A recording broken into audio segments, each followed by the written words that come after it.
శ్రీ బాల త్రిపుర సుందరి దేవి కుంకుమార్చన యాగంలో పాల్గొనండి. సర్వ కష్టాలు తొలగి శుభ ఫలితాలు పొందండి. ఇక వృషభ రాశి గురించి తెలుసుకుందాం. 2026వ సంవత్సరము పరాభవనవ సంవత్సరంలో ఎలా ఉందో తెలుసుకుందాం. వృషభ రాశి వారికి ఆదాయం 8, వ్యయము 11, రాజపూజ్యం 3, అవమానం 1. Not good, not bad. ఆదాయం 8 ఉంది. ఇది ఎలాగనంటే ఇన్ఫినిటీ ఇలా ఉంది కదా, అంటే పైన చూసినా ఒక 0, కింద చూసినా ఒక 0, 2 కలిపితేనే 8. అంటే ఎంత వస్తుందో అంత వెళ్ళిపోతుంది. రావడము పోవడం 2 జరుగుతాయి. నిల్ బ్యాలెన్స్ అయితే ఏమి ఉండదు. రావడము పోవడం 2 ఒకటే ఉంటుంది. అంటే ఈ సంవత్సరం వృషభ రాశి వారి జేబుకి మాత్రం చిల్లు, జేబుకి ఒక రంధ్రం పడుతుంది. ఇలా డబ్బులు పడతాయి, అలా వెళ్ళిపోతాయి. సో రుణం ఎక్కువగా అయ్యే అవకాశం ఉంటుంది, ఖర్చులు ఎక్కువైతుంది. అందుకే నేను వృషభ రాశి వాళ్ళకి చెప్పేది ఏంటంటే, వృషభ రాశి వారికి వ్యయం ఎక్కువగా ఉంది. వ్యయం ఎక్కువగా ఉంది అంటే కంగారు పడొద్దు, డబ్బులని పోతాయేమో అనుకోకూడదు. వ్యయం ఎక్కువగా ఉంది అని అంటే భూములు కొనుగోలు చేస్తారు, ఆస్తులు కొనుగోలు చేస్తారు అని అర్థం. సో అది మీరు చేయలేదు అనుకోండి, దొంగల పాలవుతుంది అని అర్థం. కాబట్టి వృషభ రాశి వారు ఈ సంవత్సరం ఏం చేయాలంటే, తప్పదు, అప్పులు తీసుకోవాల్సిందే. అప్పు చేయండి, ఇల్లు కొనుక్కోండి, తర్వాత భూములు కొనుక్కోండి. దానివల్ల మీ నిరర్థకంగా పోవాల్సిన డబ్బు ఎక్కడో ఒక చోట నిలకడగా ఉంటుంది. అది బాగా గుర్తుపెట్టుకోండి. కాబట్టి వృషభ రాశి వారికి ఆదాయం బాగానే ఉంది, వ్యయం కూడా మంచిదే. దానివల్ల రాజపూజ్య ముగ్గురు ఉంటుంది. అంటే మెచ్చుకునే వాళ్ళు 3 ఉంటారు, తిట్టేవాళ్ళు ఒక్కళ్ళే ఉంటారు. ఇక వీరికి ఈ సంవత్సరం మొత్తం ఎలా ఉంది అనేది కనుక చెప్పుకుంటే, ఈ సంవత్సరంలో వీళ్ళకి 1వ తారీఖు వరకు, జూన్ 1వ తారీఖు వరకు గురుగ్రహము చక్కగా పక్కనే ఉన్నాడు అనమాట. అంటే భుజం మీద చేసి ఏం కంగారు పడకరా, నేను ఉన్నాను అని చెప్పేసి అంటాడు. అప్పటిదాకా నీకు మంచి ఫ్రెండ్ దగ్గర ఉన్నట్టు. అంటే జూన్ లోపలనే మీరు ఏమైనా అప్పులు తీర్చేయాలన్నా, ఏవైనా సెటిల్మెంట్ చేసుకోవాలన్నా జూన్ లోపలనే చేసుకోండి. జూన్ లోపలనే ప్రాబ్లమ్స్ అన్ని సాల్వ్ చేసుకునే ప్రయత్నం చేయండి. చాలా మంది తప్పులు ఏం చేస్తారు అంటే, డబ్బులు వస్తాయి, గురుడు మంచిగా ఉన్నప్పుడు డబ్బులు వస్తాయి, కానీ ఏం చేస్తారు, ఈ డబ్బులు అప్పులు తీర్చేస్తే ఏమైపోతుంది, ఏం రాదు, అది ఇంకో దగ్గర పెట్టుబడి పెట్టి డబ్బులు చేస్తా అని అనుకుంటారు. మీరు డబ్బులు చేయడం కాదు, 0 అయిపోతుంది. వ్యయం ఎక్కువగా ఉంది కదా, 0 అయిపోతుంది. కాబట్టి అప్పులు ఏమైనా ఉంటే, బ్యాంక్ రుణాలు ఏమైనా ఉంటే తీర్చేయండి. ఇట్లాగే మొన్న నాకు తెలిసిన నా శిష్యుడు, వాడికి ఒక ఇల్లు అమ్మితే 70 లక్షలు వచ్చాయి. 70-80 లక్షలు 90 లక్షల దాకా వచ్చాయి. వస్తే ఏం చేశాడు, తీసుకెళ్ళి కరెక్ట్గా జనవరి 30వ తారీఖుకి వెండిలో పెట్టుబడి పెట్టాడు. అదే రోజు 325 రూపాయల దగ్గర వెండి కొన్నాడు. పెరుగుతుందేమో, 300 పడిందిగా, మళ్ళీ పెరుగుతుంది కదా, 3 లక్షలు పడిపోయింది కదా అని 3,25,000 దగ్గర కొన్నాడు.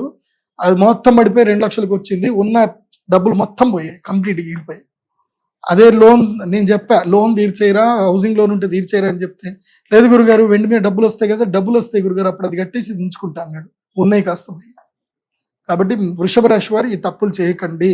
స్టాక్ మార్కెట్లో అక్కడ ఇక్కడ ఇంట్రాడేలు, మార్జిన్ ట్రేడ్ ఫండింగ్లు చేయకండి. వృషభ రాశి వారు నష్టపోయే అవకాశం ఉంటుంది.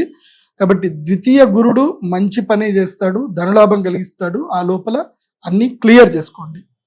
తర్వాత కర్కాటక రాశి లోపలికి ఎంటర్ అవుతాడు గురుడు.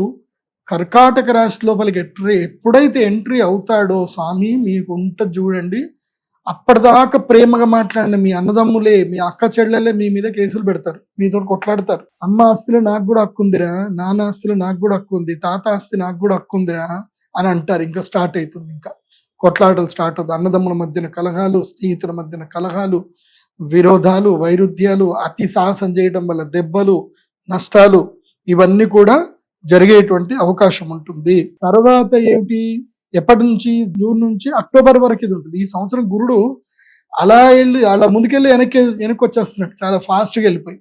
కాబట్టి కర్కాటక రాశిలో గురుడు ఉన్నంతసేపు వృషభ రాశి వాళ్ళకి విపరీతమైన సమస్యలు వస్తాయి. తర్వాత సింహరాశి లోపలికి ఎంటర్ అవుతాడు. అప్పుడు ఇంకేం జరుగుతుంది తెలుసా, 4వ ఇంట్లో గురువు వచ్చేస్తాడు. అప్పుడు ఏంటి, వృషభం నుంచి వృషభం, మిథునం, కర్కాటకం, సింహం, 4వ ఇంట్లో గురువు వస్తే ఏం చేస్తాడు, గురుడు 4వ ఇంట్లో అంత యోగకారకుడు ఏం కాడు. Not good, not bad. మానసిక ప్రశాంతత ఇవ్వడు, ఇల్లు రుణంకి వెళ్ళిపోతాయి, అప్పుల పాలవుతారు. తర్వాత మీరు ఎవరైతే బాగా ప్రేమగా ఆప్యాయతగా వాళ్ళకి ముద్దు చేస్తారో వాళ్ళే మీకు విపరీతంగా దెబ్బలు కొడతారు, వాళ్ళతోటే మీకు సమస్యలు వస్తాయి.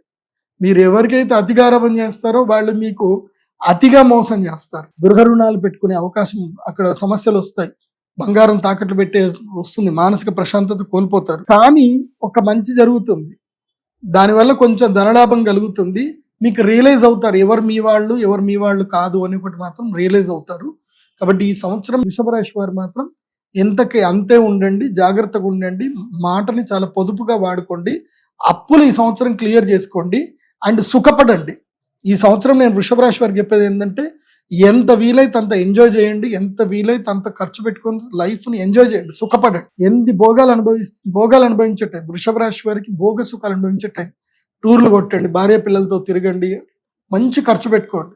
వ్యయం ఎక్కువగా ఉందంటే హ్యాపీగా ఖర్చు పెట్టుకోవాలి. ఏది ఎంటర్టైన్మెంట్ కోసం ఖర్చులు పెట్టుకోవాలి. ఎందుకోసం అంటే మళ్ళా సడన్ గా డబ్బులు పోయినాయి అనుకోండి, అబ్బా యూరప్ ట్రిప్ కొట్టినా అయిపోతుండే, పలానా ఇది కొనుక్కున్నా అయిపోతుండే, పలానా బంగారం కొనుక్కున్నా అయిపోతుండే, పైసలన్నీ పోయినాయి అని బాధపడతారు. ఆ రిగ్రెట్ ఫీలింగ్ పెట్టుకోకండి, ఏం చేయాలనుకుంటే చేయండి వృషభ రాశి వారు. సో నేను మీకు ఒక పరిహారం చెప్తాను. వృషభ రాశి వారికి ఏంటంటే, ఈ సంవత్సరం గురువు ప్రతికూలతకి వెళ్ళిపోతున్నాడు కాబట్టి గురుగ్రహమాలను ఒకటి వేసుకోండి. అదేవిధంగా గురుగ్రహమాలను వేసుకోండి. తప్పకుండా అక్షయ తృతీయ మీకు మెయిన్ డే అనమాట. అక్కడ దాకానే మీకు లక్. అక్షయ తృతీయ రోజున శ్రీ మహాలక్ష్మి యాగం చేయండి, అమ్మ అనుగ్రహాన్ని పొందండి, యంత్రాన్ని తీసుకోండి, మీ అదృష్టాన్ని ఆ యంత్రంలో నిక్షిప్తం చేసుకోండి. కాబట్టి అక్షయ తృతీయని ఎట్టి పరిస్థితుల్లో వృషభ రాశి వారు మిస్ చేసుకోవద్దు. మీ అందరి కోసం అని చెప్పి నేను 3 కాలాలు సంవత్సరం మొత్తం మీద 3 సార్లు యాగం చేస్తా. వసంత పంచమి, అక్షయ తృతీయ, ధనత్రయోదశి. ఒక్కొక్కళ్ళకి ఒక్కొక్క టైంలో లక్ వస్తుంది. ప్రతి రాశి వాళ్ళకి ఒక్కొక్క టైంలో ఒక లక్ వస్తుంది. సో మేషరాశి వాళ్ళకి ధనత్రయోదశికి లక్ టైం వస్తే, వృషభ రాశి వారికి అక్షయ తృతీయ నుంచి లక్ వెళ్ళిపోతుంది. కాబట్టి అక్షయ తృతీయకి లక్ను రెడీ చేసి పెట్టుకోవాలి. సో రాబోయే నష్టం రాకుండా వాళ్ళు ప్రొటెక్ట్ చేసుకోగలుగుతారు వృషభ రాశి వారు. కాబట్టి వృషభ రాశి వారు అక్షయ తృతీయకి మహాలక్ష్మి యాగానికి ఇప్పుడే బుక్ చేసుకోండి, మీ సీట్ కన్ఫర్మ్ చేసుకోండి. ఎందుకోసమంటే నేను 100 మందికే టికెట్ ఇస్తాను కాబట్టి, సో 100 మందిలో మీరు ఒక్కళ్ళు అవ్వండి, అక్షయ తృతీయ యాగం చేసుకొని ఆ అమ్మ అనుగ్రహాన్ని పొందండి. ఏప్రిల్ 17వ తారీఖు అక్షయ తృతీయకి సిద్ధం అవ్వండి. తర్వాత గురుగ్రహ మాల ఇస్తాను, గురుగ్రహ మాల వేసుకోండి. ఈ సంవత్సరము వృషభ రాశి వారు తప్పకుండా ఎవరి దర్శనం చేసుకోవాలో తెలుసా? కంచి కామాక్షి అమ్మవారి దర్శనం చేసుకోవాలి. అమ్మవారి అభిషేక దర్శనం చేసుకోండి.